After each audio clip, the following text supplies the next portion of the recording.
અરવલ્લી જિલ્લા કોંગ્રેસ સમિતિ દ્વારા આજે કલેક્ટરશ્રીને આવેદનપત્ર આપવામાં આવ્યું છે અને એમાં અમે સ્પષ્ટ જણાવ્યું છે કે જે સુપ્રીમ કોર્ટની જે કેન્દ્ર સરકારની ગાઈડલાઈન દ્વારા જે નિર્ણય કરવામાં આવ્યો કે 100 મીટરથી ઓછી હોય તેવી અરવલ્લીની ગિરિમાળાઓ એ અરવલ્લી ગણાય નહીં, એની સામે અમારો સખ્ત વિરોધ છે। આ અરવલ્લી બચાવો અભિયાનની શરૂઆત અમે કરી ચૂક્યા છીએ। ગામે ગામ જઈ લોકોમાં પણ જાગૃતિ લાવીશું, કારણ કે અરવલ્લીની હારમાળા જો ખતમ થશે તો રણ પ્રદેશ પણ વધશે। અરવલ્લી જિલ્લાની અંદર જે શામળાજી છે એ શામળાજીનું મંદિર પણ અરવલ્લીની ગિરિકંદરાઓમાં ગણાય છે। દેવરાજ ધામ પણ ત્યાં છે।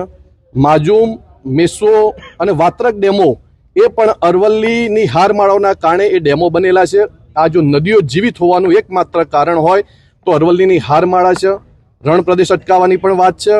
આદિવાસી સમાજ એ પણ મોટે ભાગે આ અરવલ્લી જિલ્લાની જે અરવલ્લીની હારમાળાઓ છે ત્યાં પોતાનું પશુપાલન પણ કરે છે અને અરવલ્લી જિલ્લાની અંદર મુખ્ય વ્યવસાય ખેતી અને પશુપાલનનો હોય ત્યારે જો અરવલ્લી નહીં બચે તો ખેતી અને પશુપાલનનો વ્યવસાય પણ બંધ થશે, કારણ કે અરવલ્લીમાં કોઈ મોટો ઉદ્યોગ પણ નથી। એટલે આજે અમે સ્પષ્ટ ચેતવણી આપીએ છીએ કે અરવલ્લી બચાવ માટે અમે પ્રકૃતિ પ્રેમીઓનો પણ સંપર્ક કર્યો છે। પક્ષાપક્ષીથી દૂર રહી અને આ અરવલ્લી અભિયાન જે ચલાવ્યું છે એની અંદર અમે ખેડૂતોને પણ જોડવાના છીએ, આદિવાસી સમાજ અને બીજા બધા ઘણા બધા સમાજ, સાધુ સંતોએ પણ અમને ટેકો આપ્યો છે।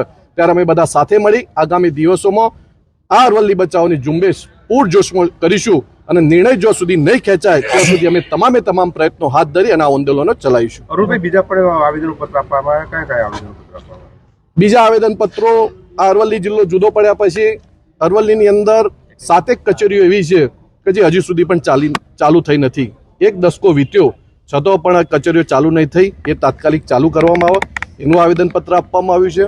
સાથે સાથે આ જિલ્લો જુદો પડ્યો છે ત્યારે મહાત્મા ગાંધીનું સ્ટેચ્યુ મોડાસા શહેરમાં એક પણ જાહેર રસ્તા ઉપર નથી, માત્ર નગરપાલિકાની સામે એક મૂકવામાં આવ્યું છે।